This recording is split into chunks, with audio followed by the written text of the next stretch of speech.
Okay, welcome everyone. This is the regular meeting of the ANC3 4G. We meet on the second and the fourth Mondays of each month. We've had a little bit of a disrupted schedule over the period of the pandemic, but we've been holding our meetings virtually, and so that's worked pretty well. I am Randy Speck, chair of ANC3 4G. I also represent the single member district ANC 34G03, and that covers the area basically between Nebraska and Utah and Broad Branch. I thought some deviations along the way.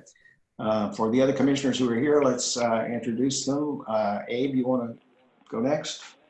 Sure. Good evening, everyone. My name is Abe Clayman. I represent ANC 34G01. That's Hawthorne and part of Barnaby Woods. I'm also the secretary, so I'll be taking the meeting minutes and assisting with some parts of the meeting. So if you see me looking away and typing, that's what I'm doing. Thanks for joining our meeting tonight. Chris? Hi, I'm Chris Frombludi. I'm the vice chair of the ANC, also represent 3G07, which is bounded by Military, Reno, Nebraska, and Nevada. And welcome everybody to our meeting. Becky?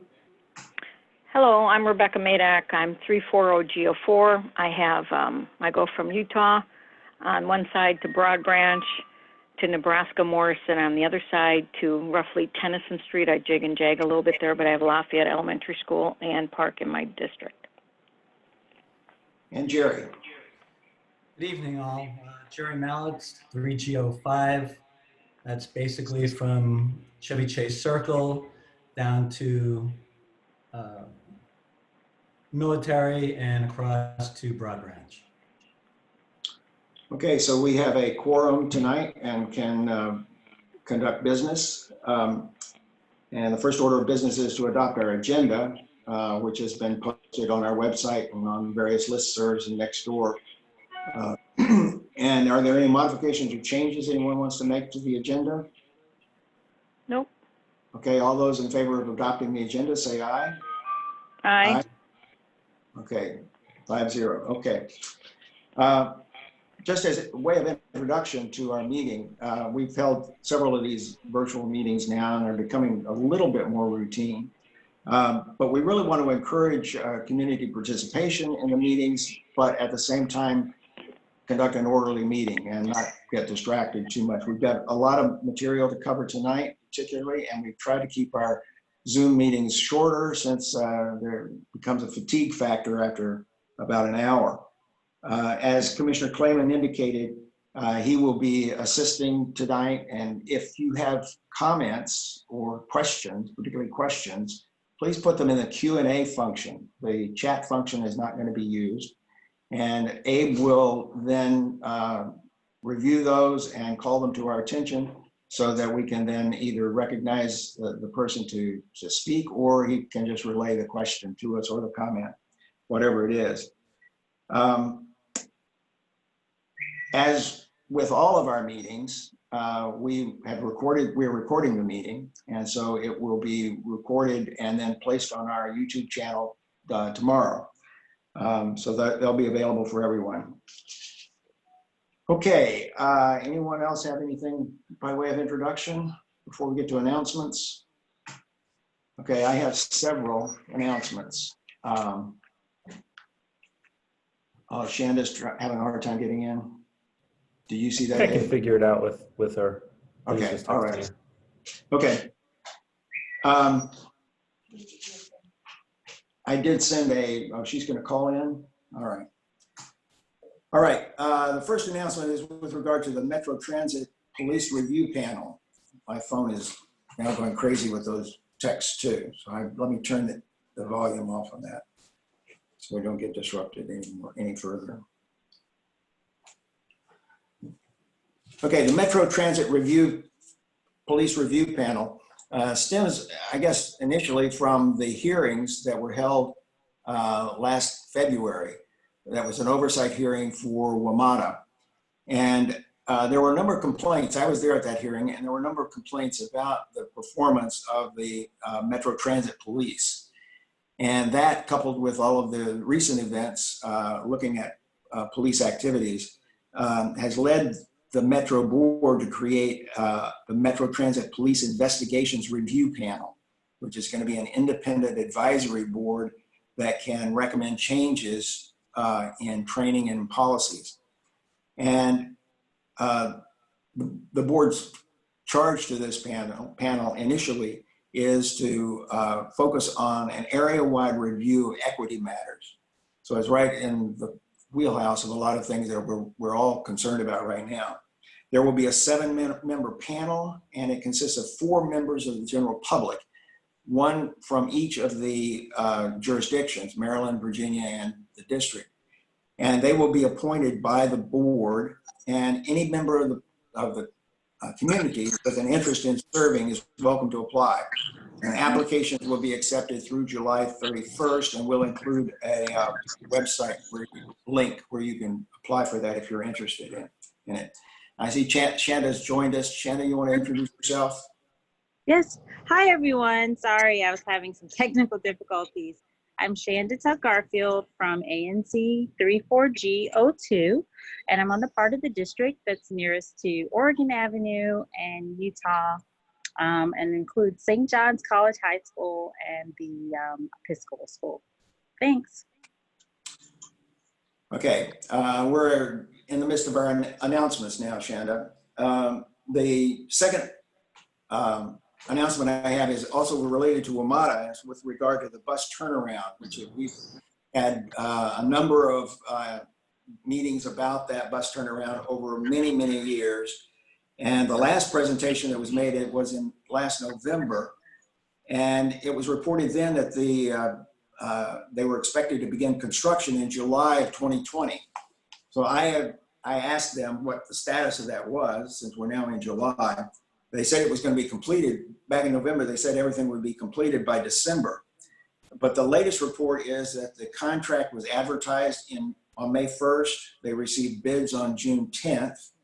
And the award to the apparent low bidder, which was Potomac Construction Company, is anticipated just about now, with the notice to proceed issued at the end of July. And then work is supposed to be completed within 240 days, but there's a 60-day period at the beginning, a pre-construction period. So I wouldn't expect any work to begin on that until September. And the completion they're projecting is in the spring of 2021, weather permitting. Unfortunately, WMATA has not taken any of our recommendations to consider alternative uses for this space and this site. And we've requested that on a number of occasions. We'll continue to press that, but as of this moment, they're not planning to do anything on that. Next announcement is Chevy Chase Circle. There have been, we would be pushing again on this issue for a number of years to get safety improvements in the circle. The Department of Transportation has been working on this over a period of many years. They now have some plans that they reviewed at our meeting on March 9th, reviewed with us. The plans were prepared in conjunction with the Maryland State Highway Administration, the town of Chevy Chase, Chevy Chase, Maryland, the National Park Service, and the Friends of Chevy Chase Circle. And it was based on an extensive analysis that DDOT did of traffic flow and pedestrian traffic through the circle. And the plan is now being implemented, at least with regard to marking the lane changes. That started last week and will continue for at least another week, I think. And then there are going to be a lot of signage changes as well that are still in the works, but are going to lag behind for a little bit. Final announcement is with regard to Bingham Drive, which has been closed, it seems like forever. Originally, DC Water closed Bingham Drive because of a sewer project that they were conducting. They were predicting, though, that it was going to be reopened by 2018, and it's still closed.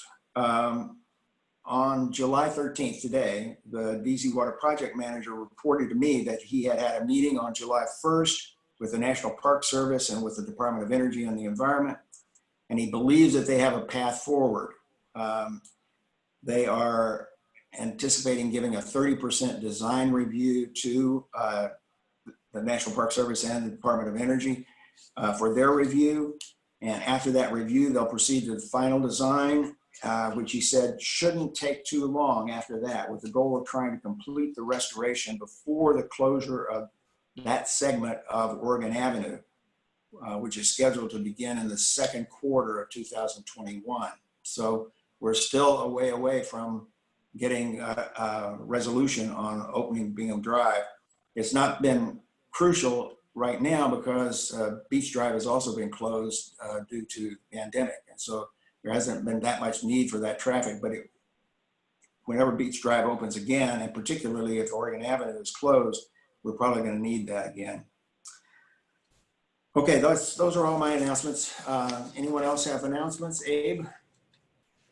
Sure. Hi, everyone. The Oregon Avenue project, reconstruction project, is nearing the end of phase 1, and they should be complete certainly within the next 2 months and probably even sooner than that. There'll be a short presentation during the community announcements at our next meeting on the 27th. We'll get a little more information about that, but they're finishing the sidewalk as we speak, and will very soon be moving to the southern third of Oregon between, I believe, Rittenhouse and Military to begin reconstruction there. So project is moving forward.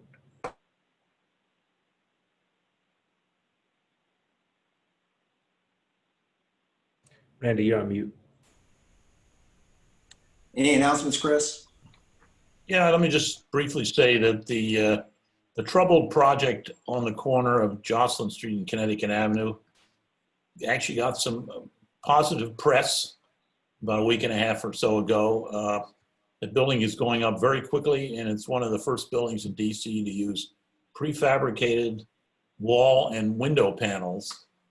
And I've actually been impressed by how quickly and how cleanly they have pretty much topped out the building. So there's some positive news on a project that's been driving the neighborhood crazy for a couple of years. Okay, Becky, you have any announcements? Nope. Shanda? Jerry? Just one quick one. The Chevy Chase Library remains closed, unfortunately, but just for people that are interested in the library and they can't use the Chevy Chase Library, starting today, the Tenley Library is one of 14 libraries in DC that's now open. It's open from 11 to 2 and from 3 to 7 every day. It's closed from 2 to 3 for cleaning, but it's open the rest of the time. So that's it. Jerry, is the Cleveland Park Library also open? I thought maybe it was too. It's not? Okay. All right. So Cleveland Park in the list. Yes. Cleveland Park's open. Cleveland Park's open, yes. Yeah. That's what I thought. Yeah, I thought it was open. Tenley is closer to me. I guess that's why I mentioned that. Okay. Any other announcements that anyone knows about? Anyone want to list anything in the Q&A? We do have some announcements from at least Councilmember Todd's office that will appear in our minutes. I haven't heard anything from the mayor's representatives about announcements. Okay, we'll move on to the substantive part of the agenda. The first item is what we've been doing regularly for the last several meetings, and that is an update on the coronavirus impacts and available resources in our neighborhood. And Jerry's been keeping, as always, a very close track of all of that. So Jerry, could you give us a report? You're on mute. You're muted. Something off another screen, so if it looks like I'm not paying attention, that's why I'm doing that. So unfortunately, since the last time that we met, there's both good news and bad news. So we met last 3 weeks ago, and just to remind people that there's still a pandemic going on, our numbers were dropping steadily in terms of daily infections of COVID-19 throughout DC. And it's been going up steadily over the last week. So we're back up to 53, rolling average of 53 over the last 5 days, whereas as recently as July 6th, the rolling 5-day average was 36 and was even lower before that. So just to remind everybody, there's still a pandemic going on. But the good news is that when we last met, there were 173 COVID-19 patients in hospitals. Now there's only 93. And there were 61 in ICU, and now there's only 25. And I'm very happy to report that over the last 4 days, there have been no deaths reported due to COVID-19 in Washington, D.C. So that's great news. In terms of our area, in regard to businesses, not all involved with because of COVID-19, but since the last time we met, there are 3 businesses that are now out of business. Periwinkle, Catch Can, and Joe's Barber Shop in the arcade. Those 3 have closed down permanently. One of them moved to the Eastern Shore. That was Catch Can. Periwinkle retired. That was planned. And Joe's is really a result of both getting ready to retire and the lack of being able to be open during COVID-19. So we do have those unfortunate incidents to report. And we're still, all but one of our restaurants is open. They all have outdoor seating. A few have indoor seating, but they all have outdoor seating. And, there's life on the avenue. Which is a very good thing. So that's basically the latest news, Randy. So Jerry, what's happened to the deck behind the avenue? The deck behind the avenue is that they were given a stop work order, and he's tearing it down, and he's waiting to get new permits to do something completely different because he can't do the deck anymore. So there's a couple of things he could do very simply, and that's what the plan is as of now, but he still has to wait for paying a fine, tearing down the deck, and then getting the simple permits for the few things that he wants to do. Okay, any other questions or comments about Jerry's presentation? Okay. No, but Randy, I forgot about an announcement. I'm sorry. Okay, sure, Becky. The Episcopal Center for Children has put out a survey that I would wish everyone would take, because they're trying to see what the interest is for an aftercare facility on their property. So I believe if you could, we'll put that in the link where you can get the survey. If they could, they're doing a needs assessment. If everybody could take that, that'd be great. Becky, I looked at that, and is it mostly, I assume it's for parents with children Yeah. who might be interested? Yes, that's Okay. my understanding too. Okay, so Okay. those of us who Sorry. don't fall in that category don't have to take the survey, presumably. Right, and we'll put the link in the minutes. Okay. Okay, thank you. Yeah, Sorry about that. I did have a conversation with the executive director at the Episcopal School, and they are still trying to figure out exactly what they're going to do. And they hope that this survey will give them some insights into what the needs are in the community. So it would be very helpful to Right, because read I that keep getting survey. asked about what's happening with the property, so yeah. Okay, the next item on the agenda is a presentation by the Department of Transportation on its Connecticut Avenue reversible lanes and safety study. And Chris, you want to introduce that? Introduce Ed Stoloff? Sure. So the Connecticut Avenue reversible lane study has, we've had our first meeting was about a month ago, and Department of Transportation presented some ideas, and I'm going to turn it over to Ed Stoloff, who's with DDOT and who's running this project. And I'm not sure if Charlotte Ducksworth is there. I thought she was going to attend also. She's with the consultant. I think she's the project manager with the consultant who's assisting DDOT. So Ed, if you want to take over, the floor is yours.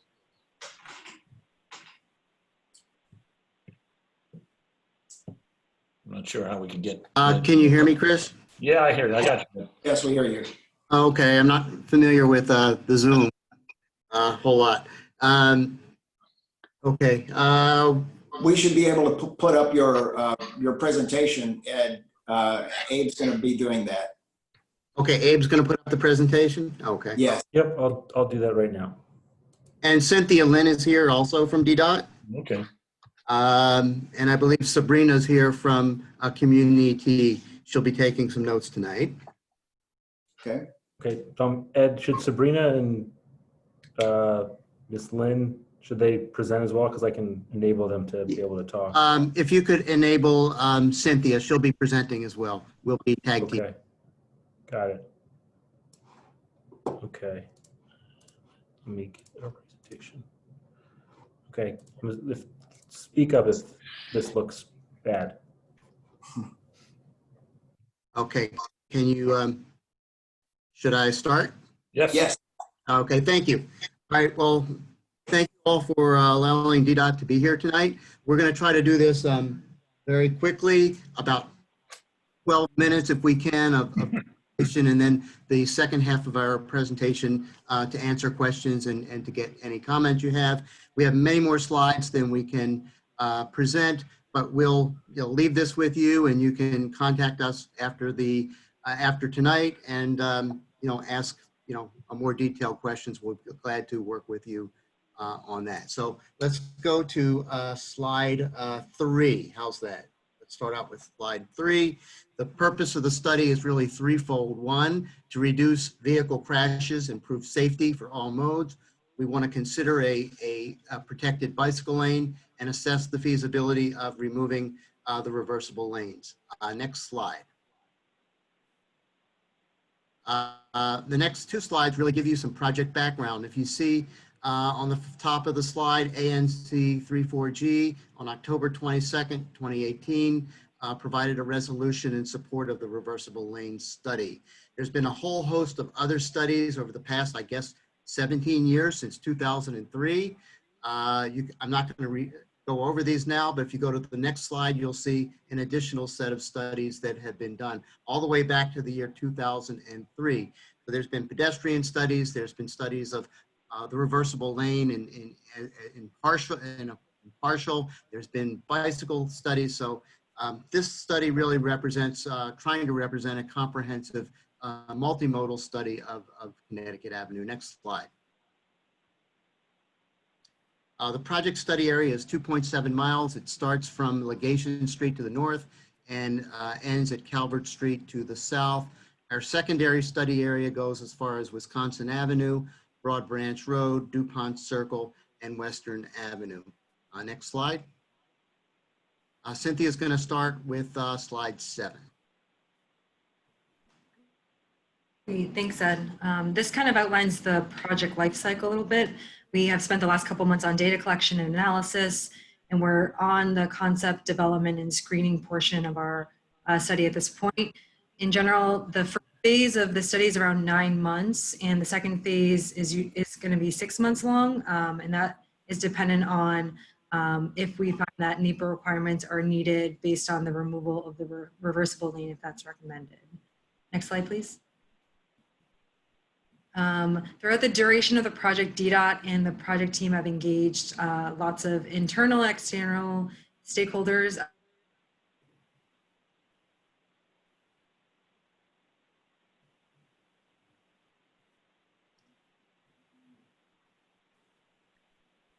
Lynn, we've lost your audio. We've lost your audio. Yeah. Cynthia, still here? I can continue. Yeah, I think my internet's Okay. probably unstable. That's why. Go ahead. Okay, can you hear me now? Yes. Okay, perfect. So essentially, these are the different types of engagement we're using for the project. Next slide, please. Next slide, please. Thank you.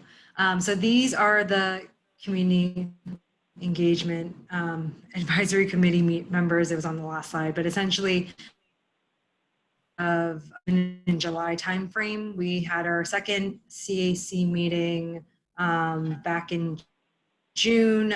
We're going to hold our interagency meeting in the next couple of weeks. We've been meeting with small stakeholders, and at this point, it's a pretty critical junction in our project where we're hoping to move forward with modeling some viable alternatives later in July. So hoping to get feedback from folks along the corridor and stakeholders and alternatives we should be moving forward. Just as a side note, the first We lost you again. next slide, please. We do have a project website and an email, so feel free.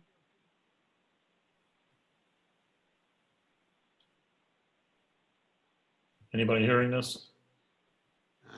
No. No. Cynthia, we lost you again. Ed, if you could pick it up. I can do that. I'll pick it up. Okay. The slide that you see, slide number 11 before you, provides a project email address. You can use that email address or the email address for Cynthia and I at the end of this presentation. We also have a project website where materials, all of our public materials and presentations and reports will be on that website. Next slide. Next slide. We have completed an existing conditions report, and we have completed an environmental inventory. You can go on the website and download these documents. Basically what you see before you is the data collection that we've done, traffic volumes, multimodal counts, travel times, crash data, etc. So we also have an environmental inventory that looks at parkland and historic resources and other items.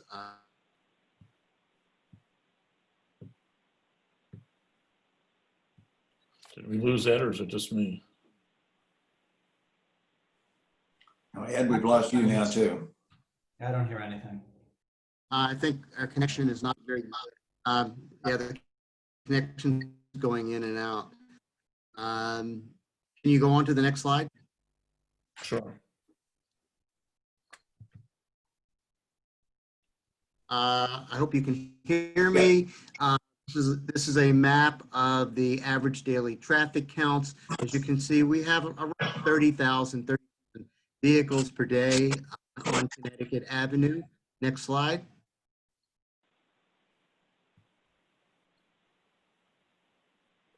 We have done parking counts, both inventories and utilization data, and we have that by intersection. Next slide.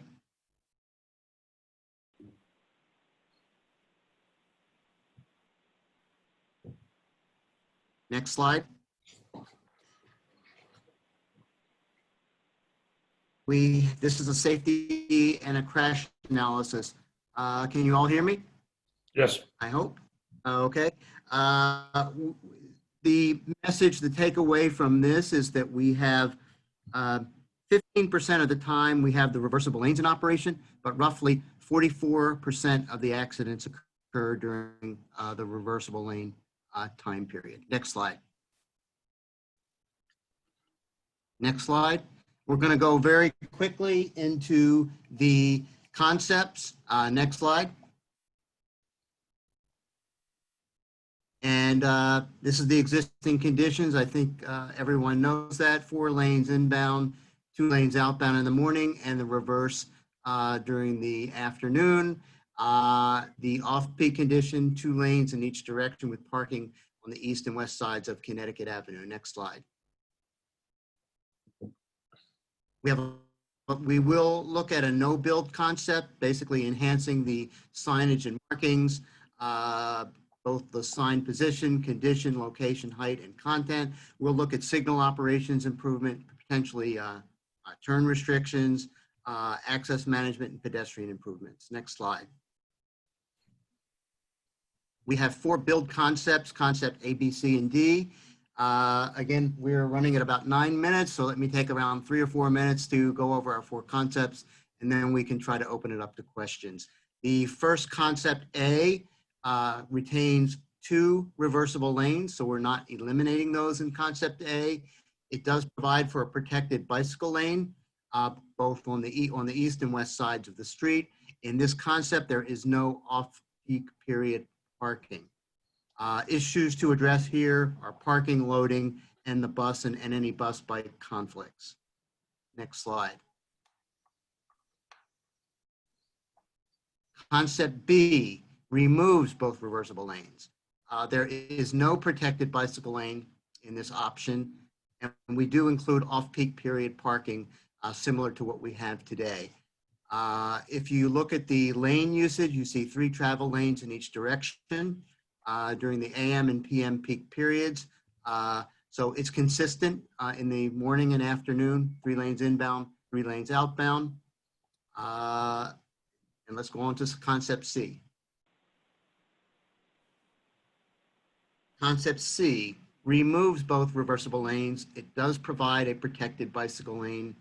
We do not have off-peak period parking like we do today, and we have the provision for left turn pockets. So if you look at the lane usage, basically we have 2 lanes available, inbound and outbound, 2 travel lanes, inbound and outbound, all day long. We include a 1-way protected bike lane on the east and west sides.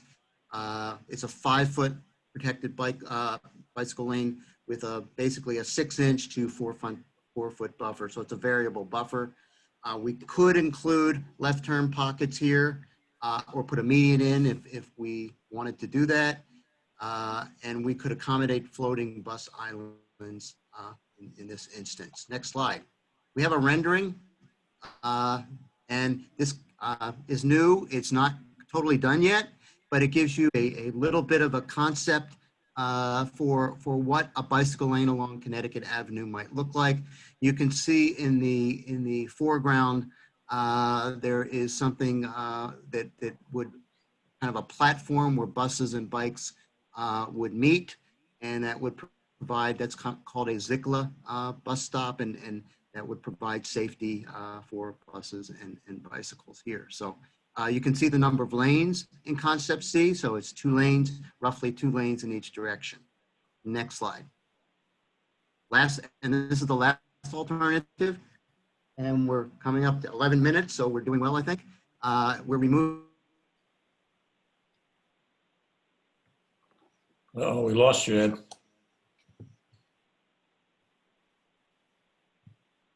Can't hear a word you're saying. Ed has left, I believe. Oh, no, he's still here. Still here, but the signal, his voice has left us.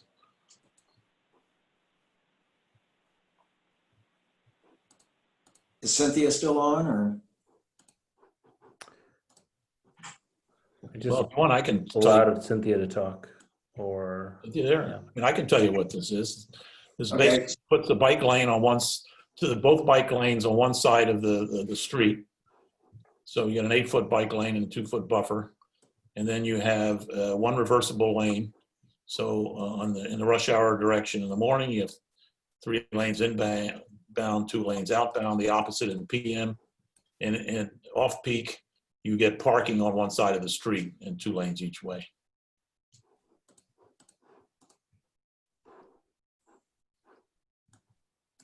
Okay, next slide. I'll run this thing. take it away, Chris. Okay, next steps. Ed, you there yet? Okay, continue analysis of alternatives. Obtain stakeholder and interagency comments. I guess we're going to do more traffic operations and modeling, safety analysis, and recommend a preferred concept. And then 10% concept design of the preferred concept. And then we have environmental analysis. Okay, next slide. Ed, you there yet? So Ed's showing as an attendee, and I've tried a couple of times to either allow him to talk or promote him to panelist, and for some reason that's not working. No, I've had problems with the Zoom, and you know what I did? I've got a signal booster. I brought it up from downstairs and I put it next to my computer, and it works wonders with Zoom. So just a I see Ed's still listed as an attendee right now. yeah, Yep. He's still there. He's just this has happened to me before I brought my signal adjuster up. Anyway, this is the contact info. I think that's enough on this slide. Denise is also, is Denise there? There's, Ed's raising his hand anyway. Ed. All right, now you should be able to talk, Ed. I'm back now. Oh, you're back. Okay, Ed. Did I do a good job? Oh, you did excellent. Thank you. We appreciate it. Yes. Okay. So it looks like you're at the end. I think I was talking about concept D. And, Right.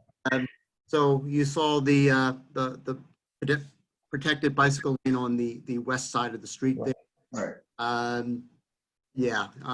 And we have, as I was saying, we have 3 lanes in the morning, 2 lanes outbound and reverse in the PM, 2 lanes inbound and 3 lanes outbound. So I'll go to the summary real quick. And I went through this. Next steps. the summary first. Go back. Yep. Let's see. Next slide. Okay. Let's skip that for now. And the contact information you have. Next slide. Okay. So I showed you 4 alternatives. 3 of the alternatives go a protected bicycle lane. Concept B does not have a PBL, protected bicycle lane. 1 concept retains on-street parking during the off-peak, and that's concept B. Reversible lanes, 2 alternatives remove the reversible lanes, B and C. 1 alternative removes 1 reversible lane, that's concept D, and concept A retains both. I'll go down to the very last bullet is left turn pockets. Only concept C allows the inclusion of left turn pockets. So I think we didn't have a great connection. I hope you can study this at your leisure, but I'd be happy, Cynthia and I would be happy to answer questions for the ANC members tonight. Okay, Chris, you want to ask about questions? You have questions? Yeah, I mean, we can comment, I guess. So let me just say that, I mean, the schemes that don't have that still have reversible lanes, I mean, I thought the whole idea of the study was to look at removing the reversible lane, since that is obviously a major accident driver, at least from your study. So. Let me respond to that. Okay. We can't propose a solution before we define the problem. So okay. Our goal is to make the best use of the 60 feet, the available right-of-way that we have, to make the operation and the safety as best we can. So we want to make an operation improvement and a safety improvement. And then we put the range of what we'll call reasonable alternatives. And that could include, if you saw the goal slide, maintaining or improving or eliminating the reversible lanes. So we know what the community would love to get rid of those. But from an environmental standpoint, we have to look at all of the alternatives and see what yields the best. So the next part of our study is analyzing these alternatives, looking at traffic volumes and congestion levels and what's best for safety and what's best for quality of life. And then we'll array all those factors, and then we'll come to you and say, this is what it looks like. Okay, that's a good answer. Thank you. So the other comment I have, and this is just coming from me as a representative of my SMD, which is on both sides of Connecticut Avenue for a number of blocks. You know, we're all worried about what happens in the rush hour when you go from 4 lanes to 3 lanes. And I worry a lot more when we go down to 2 lanes with some of these, some of the schemes which have bike lanes on each side. I also think having a bike lane on each side of the street that's going to take up 2 full lanes out of 6. So you have 1/3 of the street all of a sudden is bike lanes. And a one-way bike lane, according to what I've read on some of your websites, is it doesn't always work because people go the wrong direction on the one-way lane, and it's dangerous. So if you're going to do bike lanes, I think the one scheme D, where you have bike lanes on both lane, two-way lane on one side of the street, makes a lot more sense. You only lose one lane as opposed to two. And finally, I want to make another comment about parking. I think I read in one of your communications that parking is not an issue on Connecticut Avenue.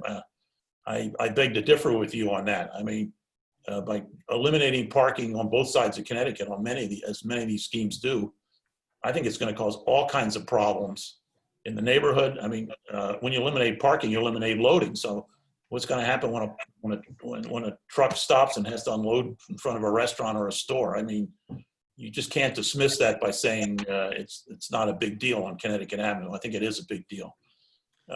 So I think you need to address parking a little better than you have in your study. And I think, Chris, I think we will. We'll look at any for any of the options. We're going to look at mitigation for parking and loading if it comes down to that. And we definitely can't not look at parking. So that is a major consideration in the corridor. I think, we, as you said, going from 4 lanes in the morning to 2 lanes or to 3 lanes, we are modeling this. We'll be doing some what we call sensitivity analysis, and basically we'll see we'll be modeling 2045 conditions, and so we'll be looking at worst case scenarios, looking at forecasts as well as measures of effectiveness. We'll be looking at congestion levels, level of service. We'll be looking at queuing, and just seeing where the chips fall. Right now, I think because of COVID, things are working really well, and roughly 30% of the traffic right now, I think, or at least it was about 3 or 4 weeks ago. It's picking up on Connecticut Avenue. So we'll the counts that we did are pre-COVID conditions. So hope that helps a little bit. Yeah, but I just want to mention that the intersection of Nebraska and Connecticut's in my district. At least part of it is. Half of it is, and that backs up with 4 lanes in rush hour, backs up blocks and blocks. We get cut through traffic in the neighborhood trying to get around it. I mean, what's it going to be like with 2 lanes? It's going to be crazy land. So I think you really need to be a little more realistic on some of these schemes. That's mine. I think putting a bike lane is a great idea, but it's got to be done in a reasonable way. Anybody else want to? Jerry? Yeah. Thanks for that presentation, Ed. I have a couple of questions and one point of clarification. On one of the early slides, it said that this study was for Connecticut Avenue beginning south of Legation. Do I have that correct? Yeah, basically from right at where the reversible lanes start at Legation. Okay, so that would not impact the Chevy Chase Business District since that's north of Legation. Yeah, that's true. Okay. It would start and go just to Calvert Street on the south. Okay, but it starts south of Legation, right? Okay, that's one. So in the resolution that we passed in October of 18, we also added 2 streets that we wanted traffic studies done because we thought that it impacted this study greatly.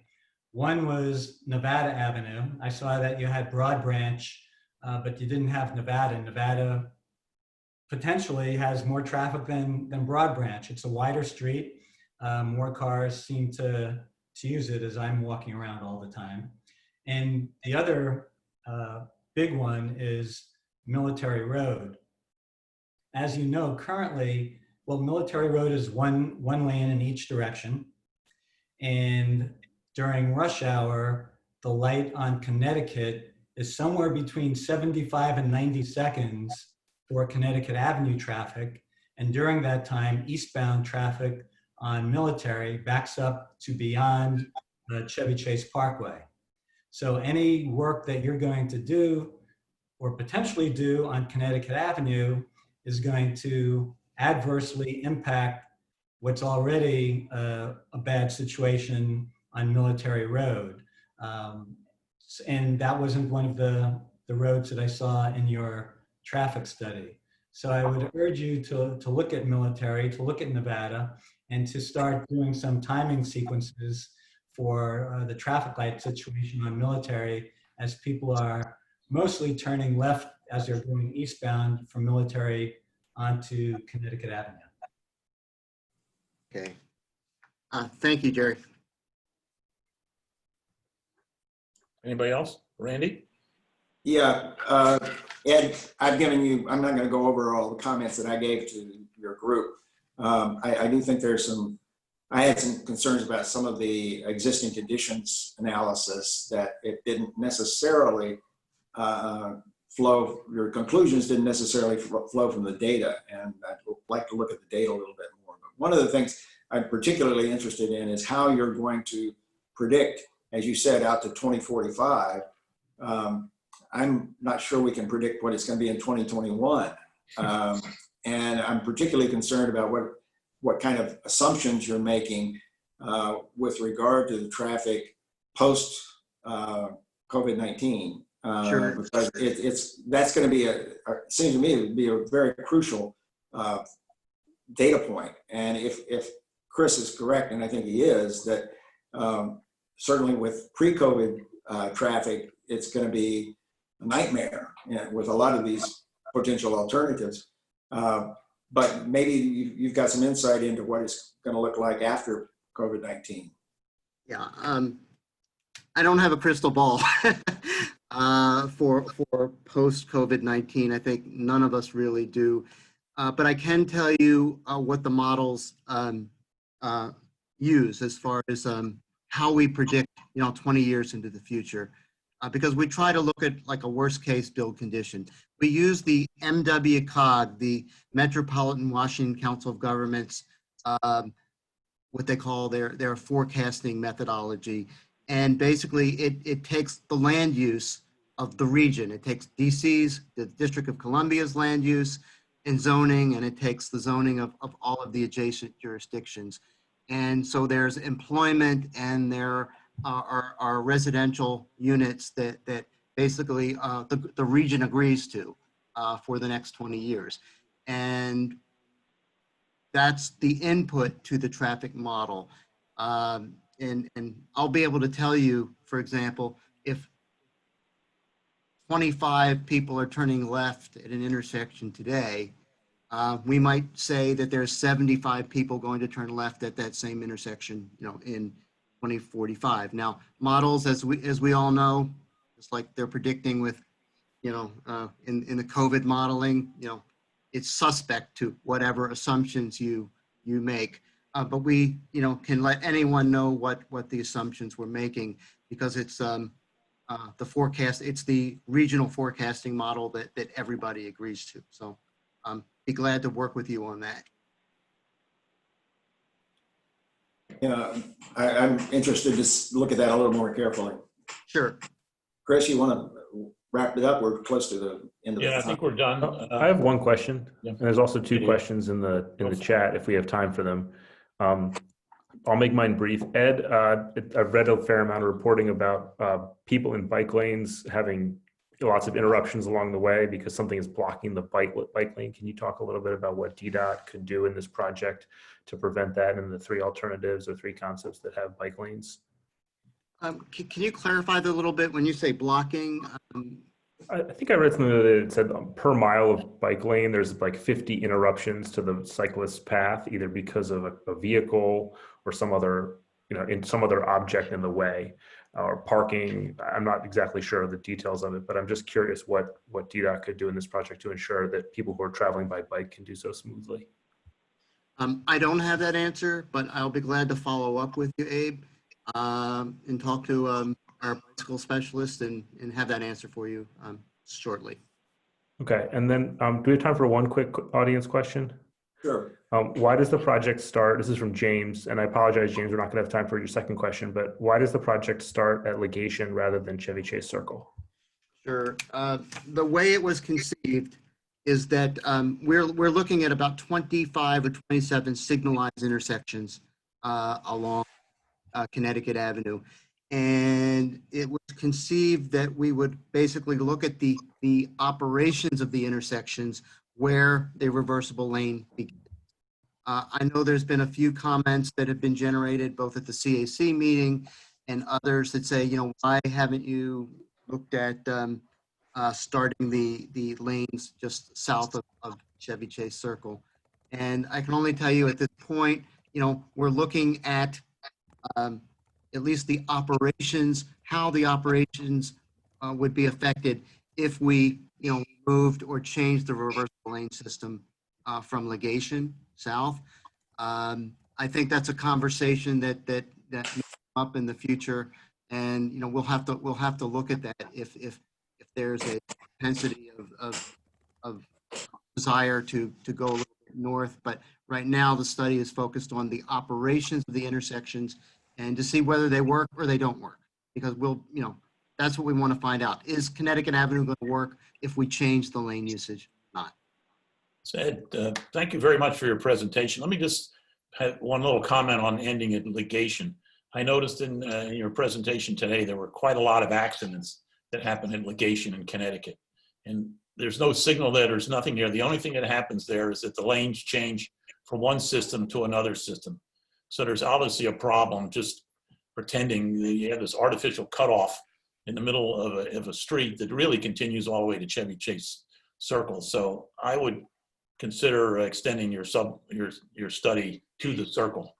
I mean, the other end is obviously a natural end, because at Calvert Street, it turns into a bridge. So you're not going to do much there. It's a 4-lane bridge. So it's an artificial boundary. It makes no sense, at least to us up here in Chevy Chase. And I think you ought to consider extending that study up to the circle. Well, I'll speak as the against that. I think that's a much different scenario in terms of the business district.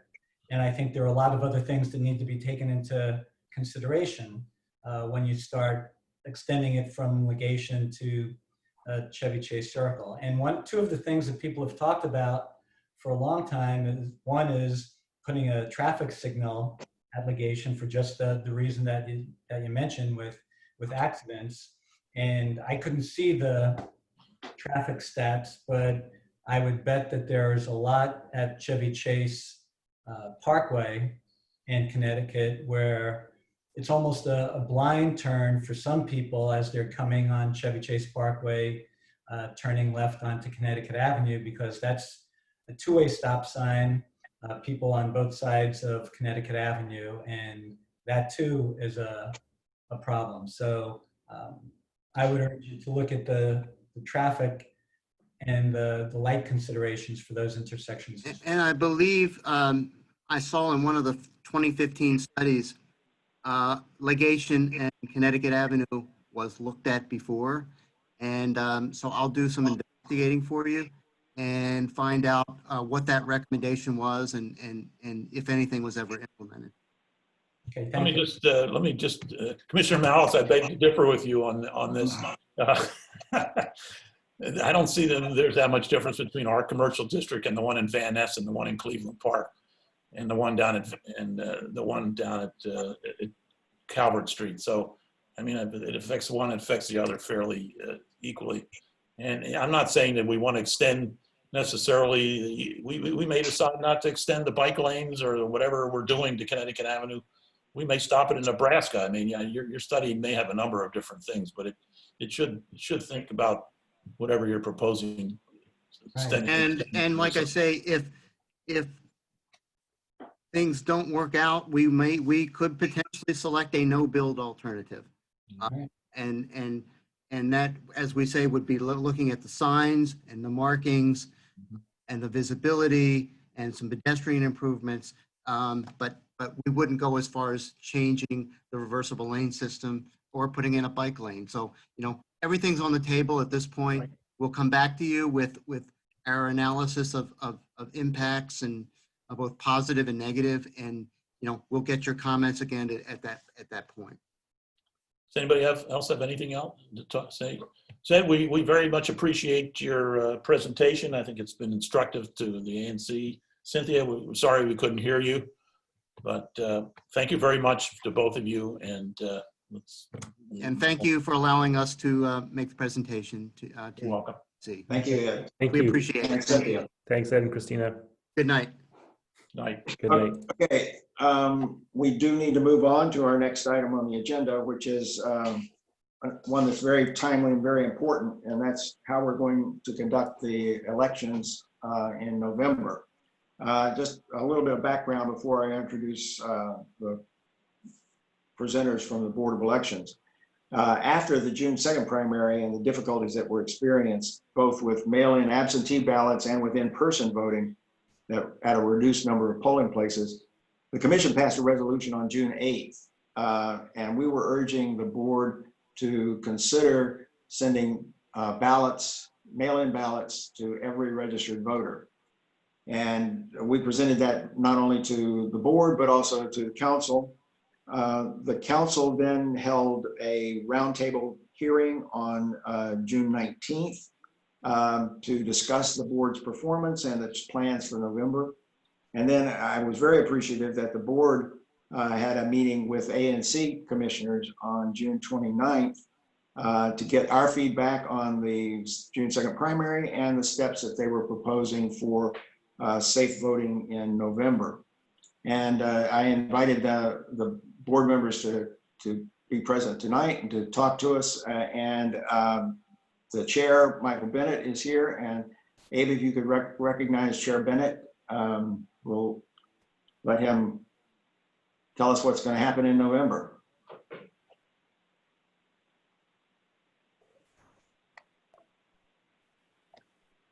Can you hear me? Yes, we can. Great. Alice Miller, the executive director, is also on. Can you unmute her as well? Certainly. Okay. Okay, can you hear me? Yes, we can. Yes, we can. Glad to have you. Great.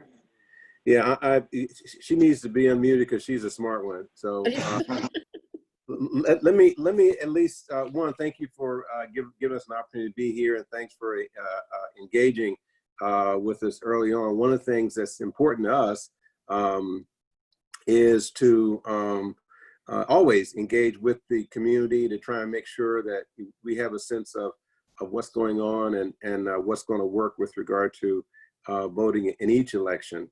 I have made a commitment in the last few weeks not to go back and talk about June 2nd, but except I will say this, and I've said it 1,000 times. You know, we had to make a U-turn with a very short time frame, and people worked really, really hard. It was not pretty for anybody, for any jurisdiction, DC and anybody else. I don't make any excuses, but I also, there are just tons and tons of things that occurred that were unknown unknowns.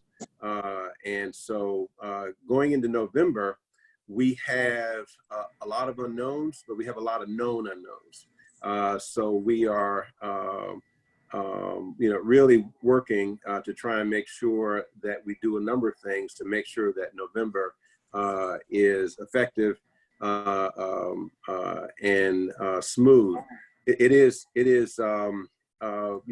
regardless of anything in the past, and even really regardless of the pandemic, we believe this is going to be a historic election, just in terms of turnout.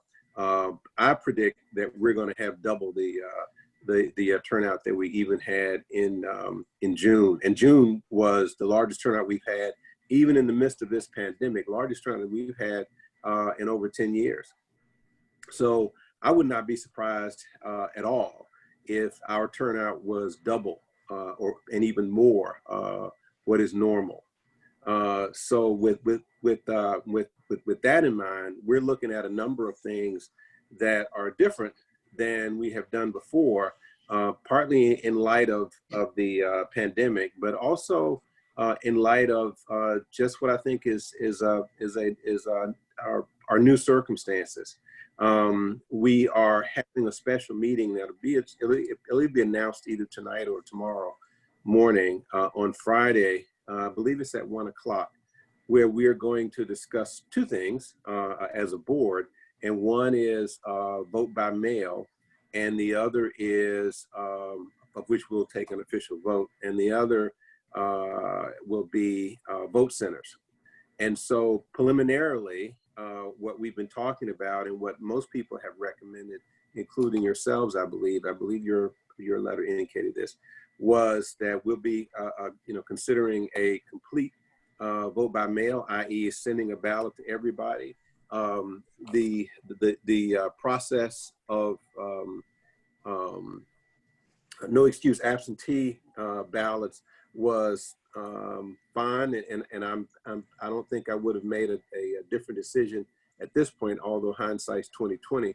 But going forward, we want to we're going to discuss and make a decision Friday and vote as a board as to whether or not we're going to do a complete vote by mail, which means we'll be sending ballots out to everybody. I don't think there is one group that we've talked to, including yours, that hasn't recommended and supported a complete vote by mail, just sending ballots out to everybody. Now, when you do that, we want to, and we'll be messaging, and we really thank you all for inviting us here tonight, because we can ask you to message for us as well, is to get people to update their voter registration profiles, so that we can have good addresses and good information relative to sending a ballot out to everybody. So that's going to be discussed. And the other thing is opening up, instead of trying to open up all the precincts, which creates a number of issues, particularly if the pandemic picks up and we end up having to fall back in terms of our phases. Instead of opening up all the precincts, what we would do is to open up 40 plus. We're looking at, and I think what Ms. Miller is recommending to the boards, we open up 40 plus vote centers, and then at least, and then an additional number of what we're calling super vote centers, very large areas where we'll have multiple opportunities and capabilities to have large numbers of people vote at the same time, and also to be able to make sure that we're able to social distance and maintain good health practices in the midst of the COVID-19. Now, and also we would be looking at having, just as we did in June, but probably not as long, but having 7 or 8 days of 7 days of early voting. Now, the other thing that we're going to be asking you guys, assuming that we, all the ANCs really, that we'll be asking all of the community organizations to really try to get people to vote early, and so that we don't have the long lines at the last minute as we had last time. I don't have a formal presentation, but we are in the process of looking at looking to try and procure a what's called a mail house that would allow for sending out ballots to all citizens. The other thing we're looking at doing is we are looking at procuring a large number of vote drop boxes. Very large, heavy boxes that 3 or 4 times the size of a mailbox, where persons will be able to just go by and drop their ballot off instead of relying on the post office to get the ballot back. So with that, I'll stop. I have another question and an ask I'd like to be able to ask, but I will stop for now and see if Alice wants to add anything.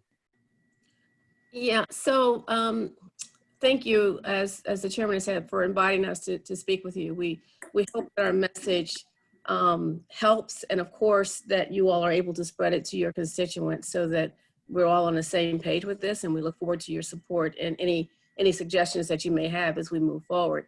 I did want to briefly address, Commissioner Speck had sent a letter that had a couple of suggestions in that prior to the meeting, and with respect to us using St. John's, that is not a problem at all. We've used St. John's in the past.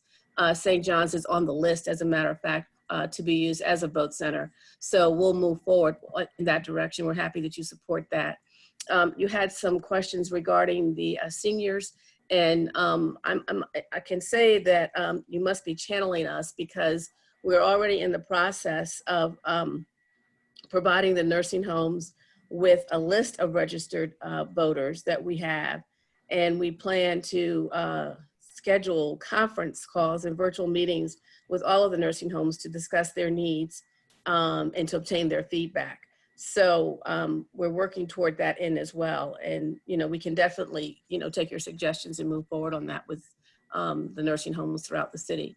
We have an outreach division that's very active with the nursing homes. We've done that in the past, and we'll just continue that process. Of course, the challenge becomes the ability to get into the nursing homes as we had in the past. Normally, we would go to the nursing homes and work with the residents to vote their ballots and assist them. Obviously, we cannot do that under the current health conditions because they're not allowing anyone in, but we will certainly work vigorously to make certain that they have their ballots. As for the drop boxes at the nursing homes, I'm not going to tell you that that's going to happen, but what we will do is we will plan pickups from the nursing homes to by the staff to make sure that we have their ballots in our hands, and we'll coordinate that with the facility operators.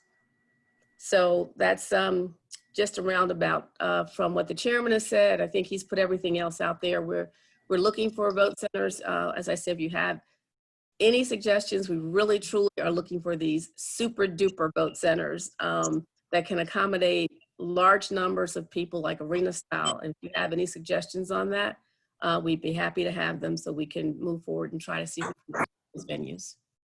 Yeah, we actually contacted Event DC, or I think that's what it's called, Event DC, Yeah. to try and get the convention center as a super vote center, as well as the Armory. And we were unsuccessful with regard to the convention center because, that's set up as a hospital, at least a large portion of it, for overflow.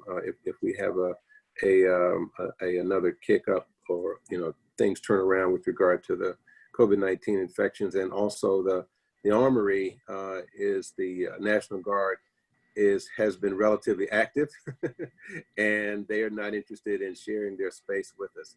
We are still looking for space, particularly in Southeast. I know that this ANC is in Northwest, and in fact, I think I'm sitting in somebody's ANC at the moment. I'm in Barnaby Woods, but at any rate, if anyone is aware of a large facility, we are particularly interested in one of the larger facilities in Southeast. We're in talks trying to get space on St. Elizabeth's campus. I think there's a new arena over there.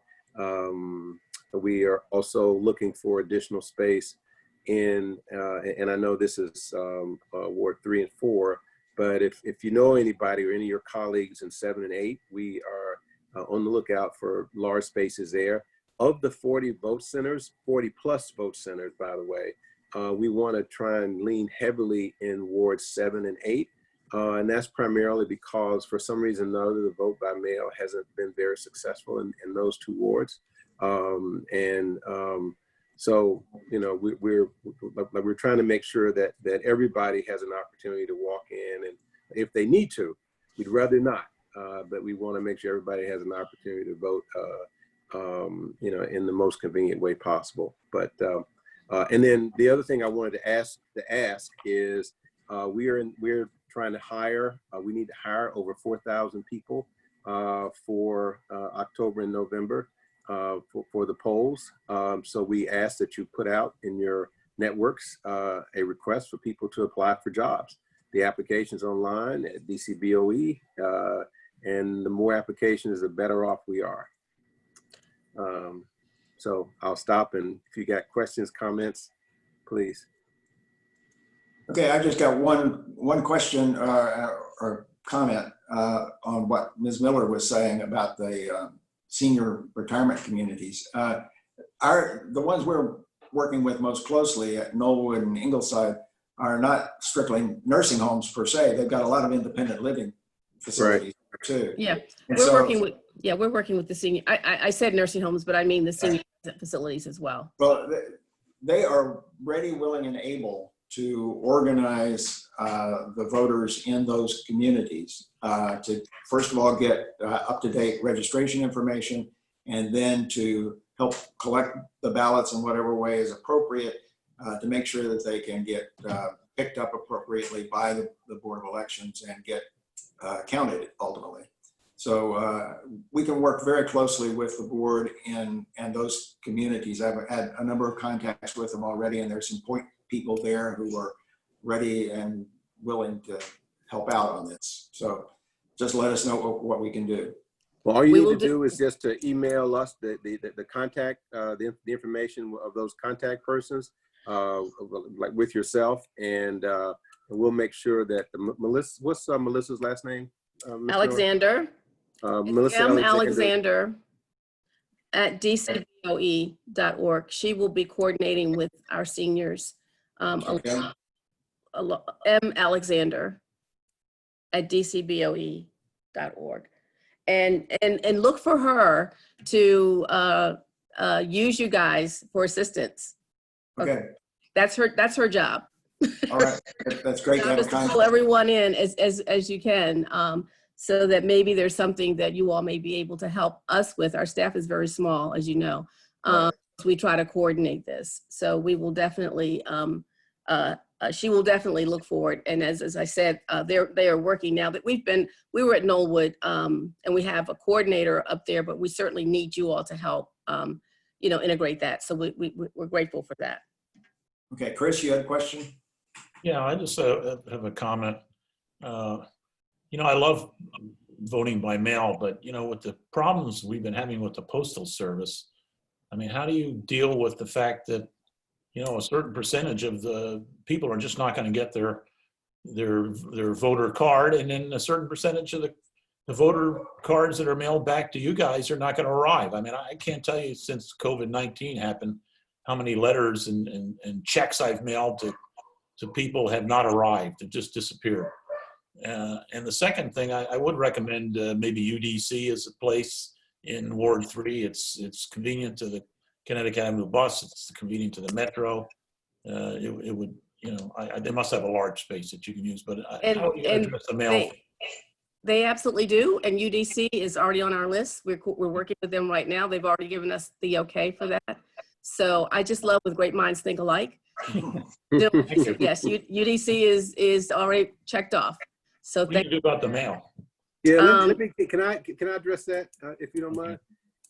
And that is, and Alice, but that's always a real challenge. Which actually, the reason I want to address it because it leads to my question for you, and that is two things. One is assuming the board votes and I'm just one of the 3 board members, but assuming we vote that we will definitely do a full mail ballot, and assuming we vote that we will definitely do the vote centers, then we are one of the things that the mail house will have to have as a part of their contract with us is what's called intelligent barcodes. So that is, there's a barcode on the outside of the envelope that actually tracks the ballot or the envelope from the point in time that it arrives at a post office till it gets to the person's address, and it also tracks it back.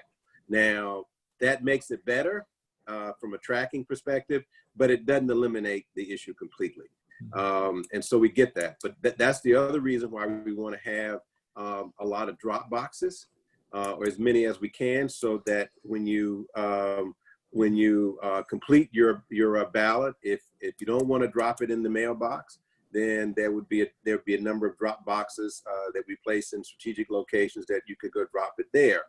Or if you want to wait until we have early voting, there'll be a drop box at the vote centers and you can drop it there. The other question I have for you is that, and I'd like to get your response. One of the things that creates a lot of issues and did in June, one of those unknown unknowns, was the level of activity and scrambling that took place in the last couple of weeks before June 2nd with regard to people getting ballots. He said, well, requested one, but I didn't get it, or the mail didn't come. And they're probably, and we found there were probably at least 6 or 8 different reasons why someone did not receive a ballot that they thought that they had requested. Sometimes they thought they requested and didn't, and sometimes they did. We did everything right, and the post office didn't deliver. And there were probably 4 or 5 other things in between those 2 things that created a challenge. So that's one of the reasons why we want just to mail them out to everybody. However, the reality is there will be a material percentage of people that will not get that will not have a ballot delivered to them. That's, mail, whatever the reason, it won't happen. It won't get to them. And so our thought is to say that, and I'm picking a date. If you don't have your ballot in your hand by October 10th, then you need to plan to come to a vote center and vote. And we're not going to go through all the challenges and get everybody spun up trying to find ballots or trying to chase, trying to find ballots in post offices and that kind of stuff. But just to say there is a cutoff date. And if for whatever reason you don't have your ballot by that date, then you need to plan to come to a vote center or super vote center and vote. And please come vote early. How do you feel about Both that? excellent ideas. Okay, we're going to have to move on to the other issues on our agenda. Other questions, Okay. Jerry? You have something? Yeah, I have a question. And Shonda's also has her hand up. Okay, all 3 of you, but we'll try to do them quickly. Jerry? And I might have missed it. When does early voting start? It's October 24th, I believe, 7 days before the election. That's the earliest that people could vote? Yes, we're doing a week out and with election day. So it'll be 8 days. It'll be 8 days of early voting. It's interesting. Some places are starting right after Labor Day around the country. Oh, no, we wouldn't have a ballot that early. Okay, I'm just saying, I'm surprised it's only 8 days since. I can't imagine that anyone's starting for the general because the ballot's not defined by then, but we that early. Right after the nominating conventions, I heard right after Labor Day because Labor Day is late this year. Okay. But okay, so 8 days before. Including election day. Yeah. Thank you. Okay, Shanda, you have a question? You need to unmute yourself. You're muted. Sorry. I wanted to thank you both for giving that presentation. It's definitely been educational. My question is about how teens and others who may not be able to vote can actually volunteer. Do you have anything on your website that teens, because I know a number of high school students, I have a daughter, who are interested in helping out with voting, even though they cannot vote. Yeah, we use the students to help out on election day. Or to help out with the election process in the polls. Our kids, our students are actually a lot more comfortable with some of the technology than some of our seniors are. So they can, of course, just fill out a poll worker application and as anybody else would and indicate that they're youth. That's fine. Okay, thank you. Yeah, spread the word. Teens are welcome. Okay, thanks. Abe? I'm just going to go ahead and ask the questions from the audience for 2 briefly. Could you tell us what locations are being considered for Ward 3? And can you tell us how many weeks in advance of the election you plan to mail ballots should you vote to approve that at this meeting? Right. So let me answer the easy one first. We plan to have everyone receive their ballot no later than 30 days out. So that would be October 3rd. That's what we're working with the mail house right now. I unfortunately do not have all of the Ward 3 locations with me. I can certainly get those to Mr. Speck tomorrow. He can share them with everyone. So you would. That would be great. That's helpful. Okay. Well, and remember, those are all preliminary. So they're all preliminary right now. We haven't confirmed. I know St. John's is good. We don't have to worry about that. But a lot of these are just the ones that we are considering in addition to UDC that we're pretty sure is going to happen as well. Okay, anything else? Any other questions? Well, thank you very much, Chair Bennett and Executive Director Miller. We really appreciate your time this evening and the information you've given us. Thank you very much. We're looking Thank forward you. to November. This is great. This is great. Invite us back again. We'd love to come. Okay, we will. Thanks. Okay, the next item on the agenda is a discussion on the report of the Task Force on Racism. And just by way of one quick introduction, we're running way behind schedule tonight. But I know there's a great deal of interest about the naming of the fountain in Chevy Chase Circle. I just want to make sure that everyone understands. I know there's been some confusion about this, but that issue is going to be a separate issue at our meeting next time, the July 27th. Commissioner Tuck Garfield is drafting a resolution for the commission to look at. We'll try to get that out to everyone before the meeting so that everybody in the community can see what we're considering. And then we'll have a vote on that on the 27th. And we're also going to have Julia Washburn there, who is the superintendent for Rock Creek Park, which has jurisdiction over Chevy Chase Circle. And she's going to be able, I think, to give us a great deal of information about what's gone on with the circle, how we can make changes, just the practical aspects of what can be done and when and how. Okay, Shanda. Yes. Let's talk about the task force. Okay, yes. Thank you, Randy. As you all may know, everyone in the community, and if you don't know, on June 8th, our commission passed a resolution 7-0, basically on our statement against unjust equity and racial injustice occurring across the country. And as a part of that, we affirmed that we would like to have a task force on racism. And Commissioner Speck has sent out notices to the community recently that our first organizational meeting will be July 15th at 7 p.m. And specifically, the goal of this task force is to identify equity and justice issues within the Chevy Chase community and to propose concrete solutions about things that our community can do and contribute to these ongoing issues. Our commission has at least identified at least 4 issues, but that is not limited to these issues. And those issues included affordable housing, policing and injustice issues, healthcare, education, and symbols in our community that unfortunately depict or individuals or institutions that were involved in injustices in our past. And so we're inviting everyone out. You can look at both of our statements as well as information on the task force on ANC3's website. You can also email any of the commissioners if you have questions about it, but we're basically encouraging all the community to participate. And even if you cannot actually participate in an ongoing basis, at least send us your questions, your ideas, your comments, or your concerns about issues that you hear about in the community. So with that, Randy, did you want to add anything? No, I don't think so. Any other commissioners want to add something? Any questions on the chat, Abe? I saw one about the Newlands fountain, but I just put, go ahead. No, go ahead. Oh, I saw one about the Newlands fountain, but I just answered that with what you just said. All right.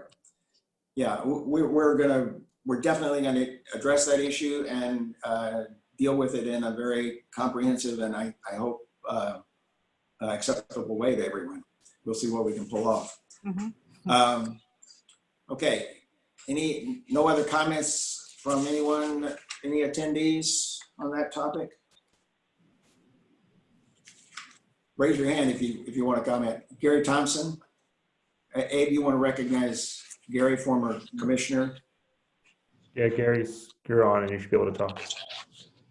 Okay. Hi, everybody. Hopefully you can hear me. Yes. Well, thank you so much for recognizing me. Thank you to Commissioner Tuck Garfield for leadership on this issue. I'm really glad to hear the resolution will be voted on at the next meeting.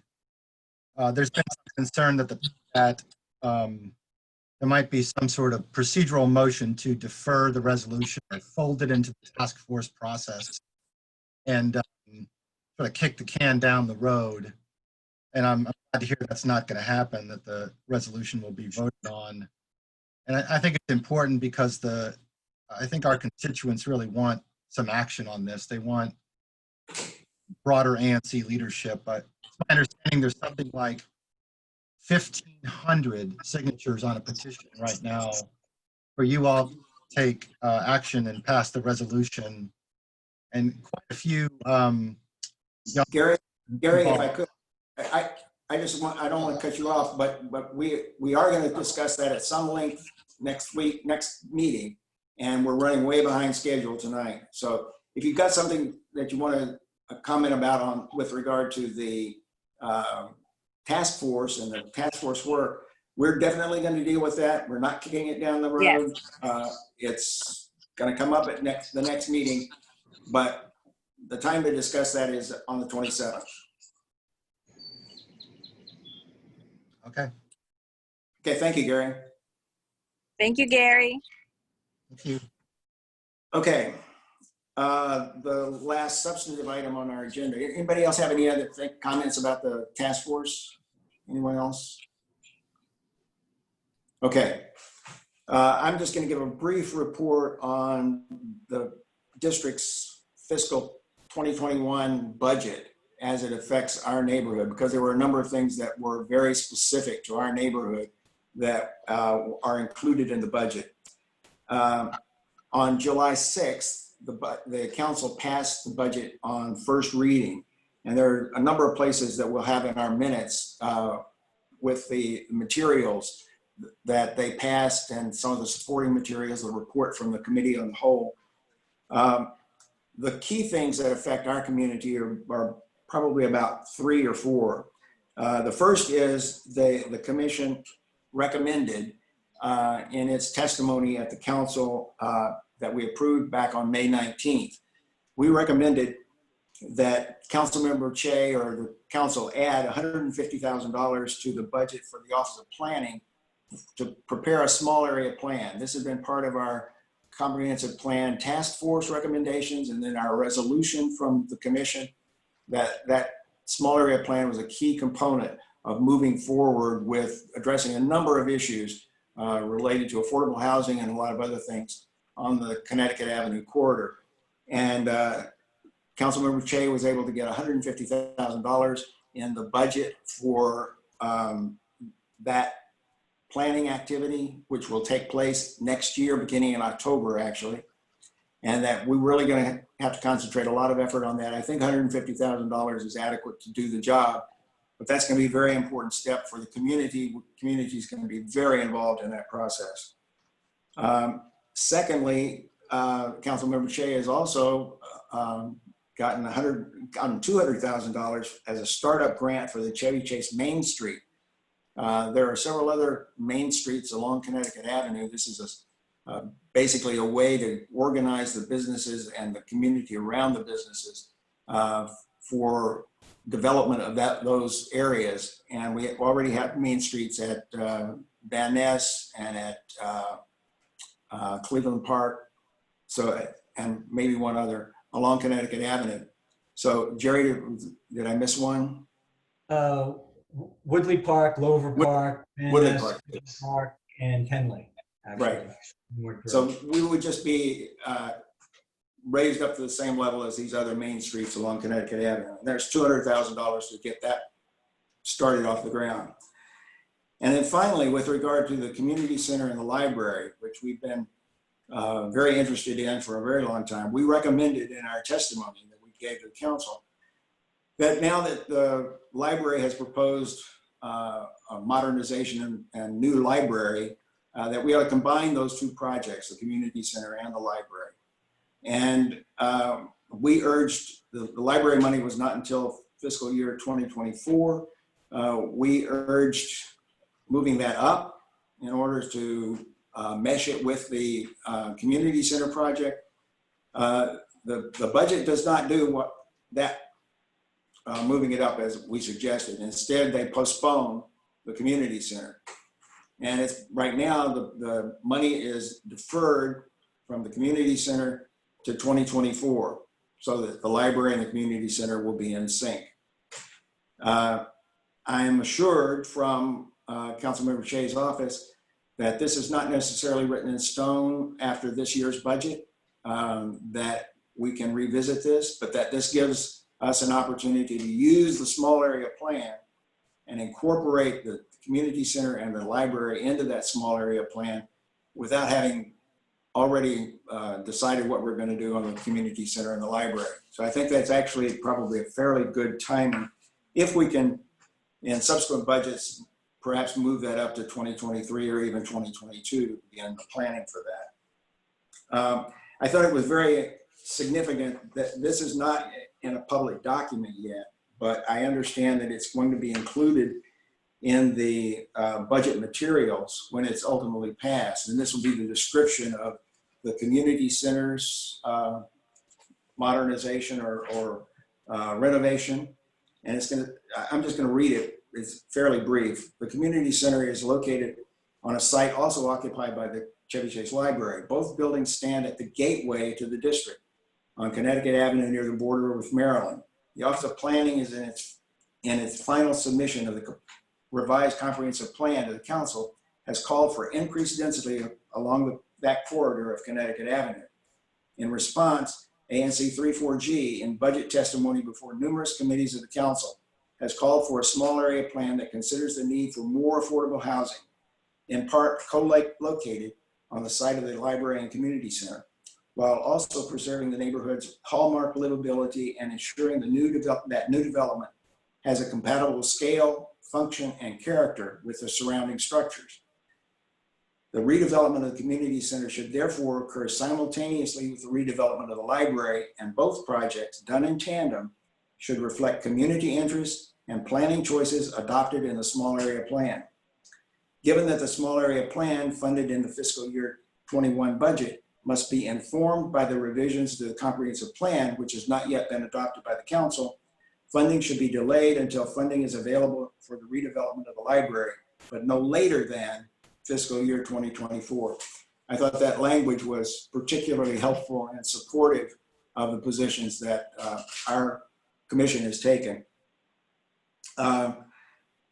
So this budget is not yet final. It's passed on first reading on July 6th. There will be a second reading on July 21st. That will be with regard to the numbers, the amount of the budget. And then there will be another budget supporting act that will be considered on second reading on July 28th. So by the end of July, we ought to have a final budget that includes these provisions that affect our neighborhood pretty significantly. Any comments or questions from commissioners?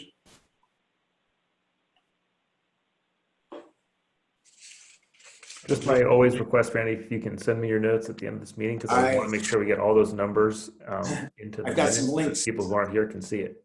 Yeah, I've got some links as well to the budget documents that are helpful if people want to go look at them.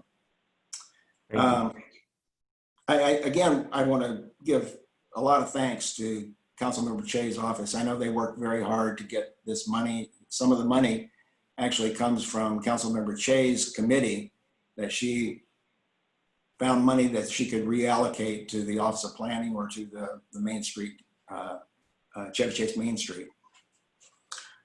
Okay, we have only commission business left. We're running not too far behind schedule now. The minutes of our June 22nd meeting have been posted on our website and on various listservs. Are there any changes or modifications anyone wants to make? Okay, all those in favor say aye. Aye. Aye. Okay, 6-0.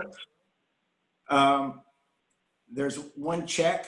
This is again for reimbursement for our June Zoom bill. It's a check to me for $74.18. Is there a motion to approve that check? I move that we approve a check for $190.75 to Randy. $74.18. Okay, is there a second? Second. All those in favor signify by saying aye or raising your hand. Okay, 6-0 on that. The one other thing we need to correct, and this is an accounting issue for the quarterly financial reports for fiscal year 2019, the second, third, and fourth quarters. There were some problems that the Office of the Advisory Neighborhood Commissions has raised with us about they're doing their very, very careful audit. And there's a $125 check that did not clear. And we apparently did not classify that correctly. We classified it as a negative expense rather than as income, which didn't make any sense to me, but that's the way they want to do it. And so anyway, those, as a result, those financial reports for those 3 quarters were mistaken. I've got the revisions now, and actually Abe as secretary and Shanda as treasurer have both signed them. I don't know, I haven't been able to find out from Gottlieb Simon whether we need to approve them again, but the only changes, and there really is no change other than making all the numbers work out exactly right to account for that $125 check that did not clear. I think we probably should at least vote to approve those revised quarterly reports. And I'll send copies to all of you to indicate the revisions. As I said, really very, very minor. Okay, all those in favor of approving those revised reports, raise your hand or Aye. say aye. Aye. 6-0, okay. Now, the only item I have right now for our July 27th meeting is the discussion of the resolution with regard to Chevy Chase Circle's fountain and the name of the circle, the name of the fountain. Is there anything else anyone else has, Jerry? Well, won't we be having an update on the task force meeting? Oh, yes, we certainly will. Yeah. Anything else?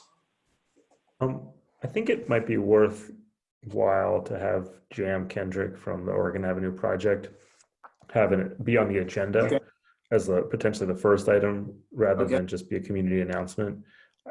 I would like to make sure that people know that that is going to change, and seeing the fact that she's presenting it would probably encourage more people to come and hear that, as opposed to just knowing that there's going to be an announcement. That's a very good idea, because that's going to make a very big difference. There's one other thing I neglected to mention when we were talking to the Board of Elections, but if St. John's is going to be a polling place by November, that portion of Oregon Avenue will be under construction.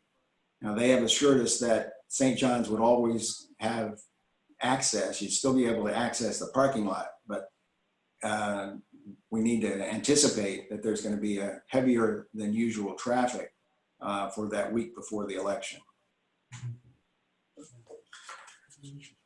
Okay, anything else, Jerry? Just as an FYI, I sent everybody a link to when every state starts early voting.